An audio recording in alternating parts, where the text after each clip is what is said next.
Okay, so one of the most important things to learn for playing bluegrass lead guitar is creating these kind of long, endless, streams of like 16th notes. Stuff like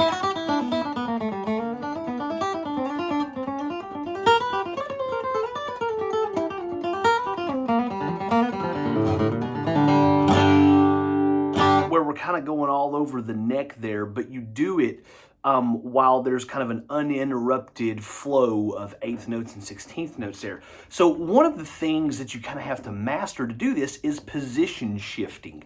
And so that's what we're going to talk about in this lesson. And what I'm going to do is I'm going to show you three just really essential kind of position shifting bluegrass licks at a G. These will all be over a G. And what I want you to do is really pay close attention to the left hand fingers that I'm using. Now, obviously in bluegrass, the right hand gets a lot of attention, and deservedly so, or I should say the picking hand. You might be a left-handed player, but the picking hand gets a lot of attention for good reason, because this style of playing requires more out of your picking hand than pretty much any other style. I mean, there might be certain types of like gypsy jazz or maybe certain kinds of metal that really require like a lot out of your picking hand. But I mean, bluegrass definitely requires as much, if not more, than those styles do. So the picking hand gets a lot of attention, but what I've noticed with a lot of my students that I've been working with here is that if we neglect the left hand and the position shifting, our ability to play these kind of long extended lines is severely handicapped. So here's what I want you to do. I'm going to show you three position shifting licks, and then we're going to combine all of those licks together in like a big long run. That was the lick I played just a second ago. So let's start with, this is example one from the bluegrass position shifting licks, and it's going to go like this. We're going to do...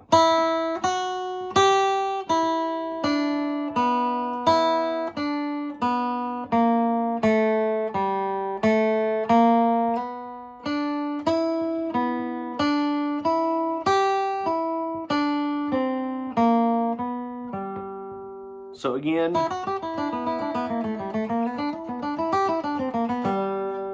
okay, so a fairly short phrase there. So we start off with a pretty familiar sounding passage in bluegrass. Okay. But here's where we want to do our position shift, because we're going to come up to this second fret and we're going to do... You can pick all of those or do a slide. It doesn't really matter. But what does matter, though, is pointer finger on that second fret, middle finger on the third and the fourth fret. That's important. So...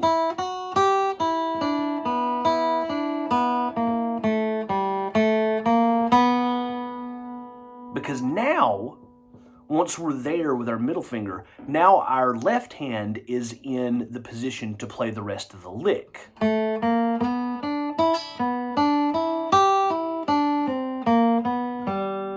Okay, so it's that part right there that's really essential, and you want to make sure that you have the pointer finger on the second fret, middle finger on the third, and the fourth. Okay, so let me play that lick again. So we'll do... So right here, pointer finger, middle.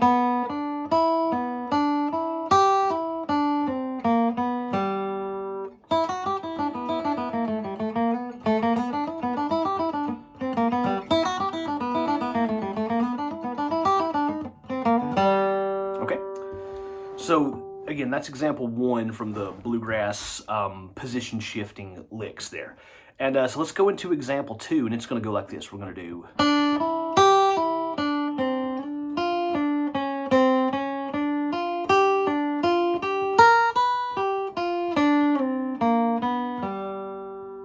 So we'll do that again. Example two.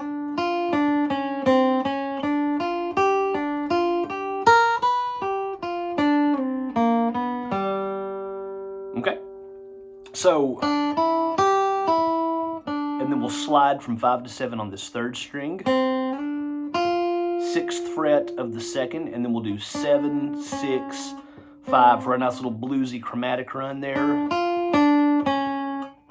and that's on the 3rd string. Now, we're going to come back up and play the 6th and the 7th fret again, but like we did with the other one, the left-hand fingers are very important here because you want to use that middle finger on the 6th and 7th fret. So we'll do...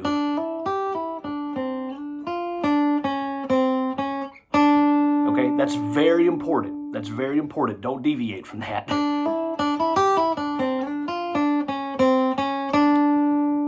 Because now,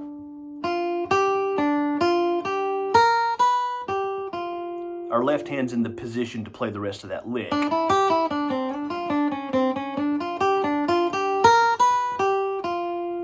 And now here's another important shift that we're going to do.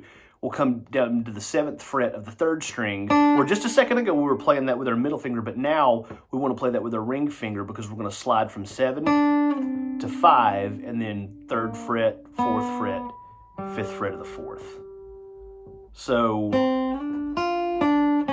middle finger right here.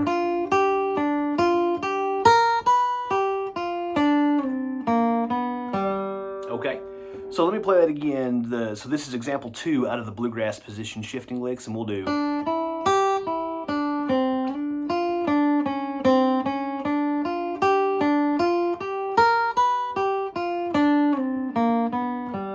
Okay, and most of these, now there's some slides in there, most of these are picked. I'm just doing alternate picking. Again, the purpose of learning these, well, number one, they're just great bluegrass licks, but also the main thing we're focusing on here is the left hand and doing position shifting. So I would focus on that. Try to stick to exactly what I'm using in these examples. Don't deviate from it at all. And then with the picking hand, it's mostly just alternate picking, but again, that's not the most important thing.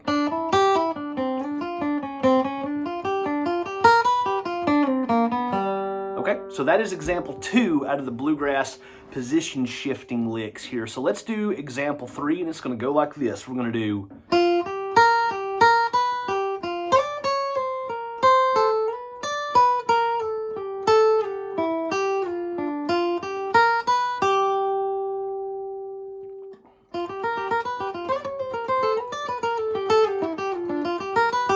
All right, so let's get that one again. So at the beginning, we'll do...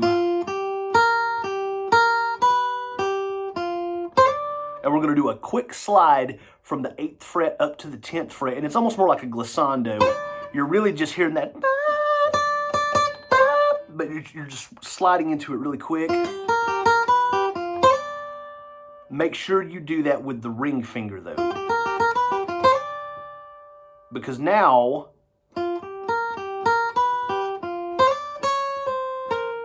and that's...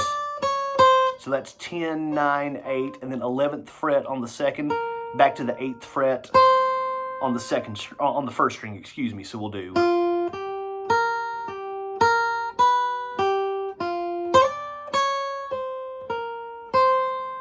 And then from there, we're going to put our ring finger on the 10th fret of the 2nd string, and we're going to slide from 10 up to 12. We're going to do...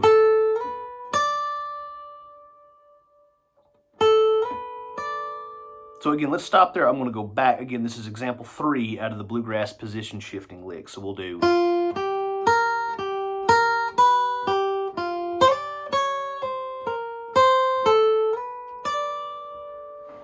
And then from there, we're going to do...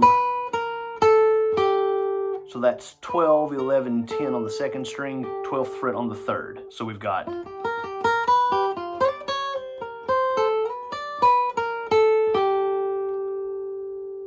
All right, and then from there, we're going to slide from 10 down to 8, and then hit the 9th fret on the 3rd string, and then we're going to slide from 8 down to 6, hit the 7th fret of the 3rd string, and then we'll end it with... So again, that whole lick there...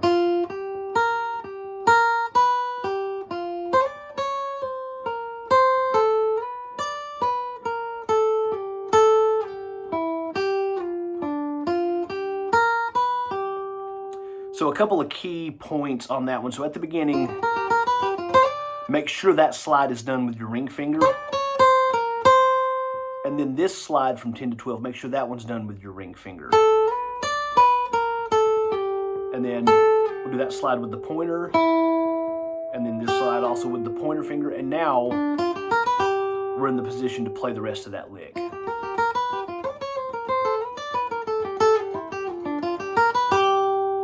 Again, with some of those, I was maybe using hammer-ons and pull-offs in some places, and others I was picking it. It doesn't really matter. The most important thing is to make sure you got the left-hand fingers down with that. So one more time on that one.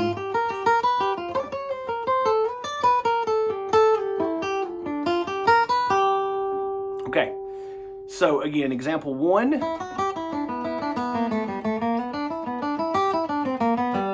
Example 2.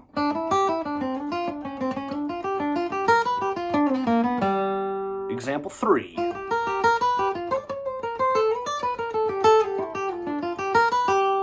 All right, so let's combine all of those. All right, so again, reference the tabs with all of this stuff. It's all laid out there for you. And so let's combine all of these licks. We're gonna do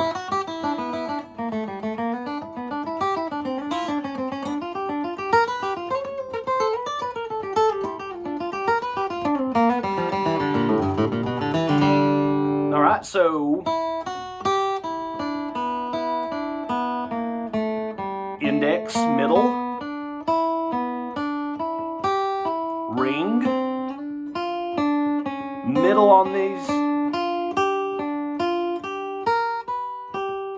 ring, ring,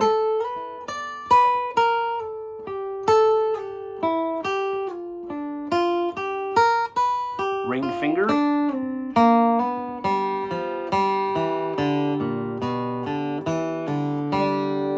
all right, so again on that lick,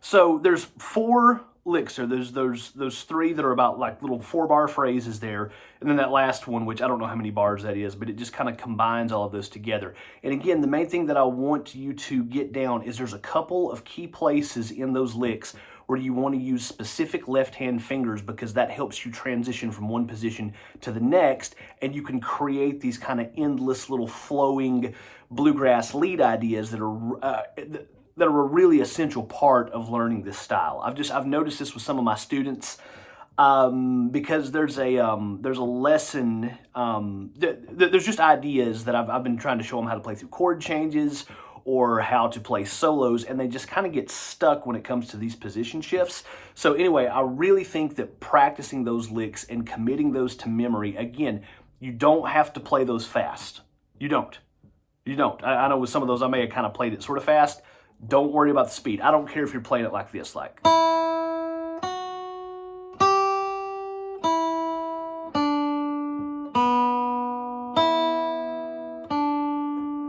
That's fine. That is totally fine. Play that as slow as you need to. The thing about it is you want smooth transitions between the positions, and you'll achieve that by using the left-hand fingers that I was using here. And then also you just want that continuous stream of 16th notes, because that's what it's really a unique thing to bluegrass lead guitar playing, because if you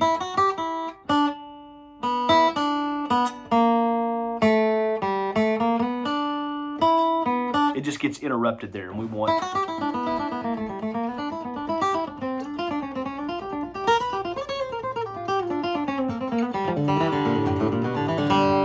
so that's what we want to go for. So anyway, reference the tabs on those, and just really get those down, and I think that'll really help you in your journey towards learning this kind of guitar playing. All right.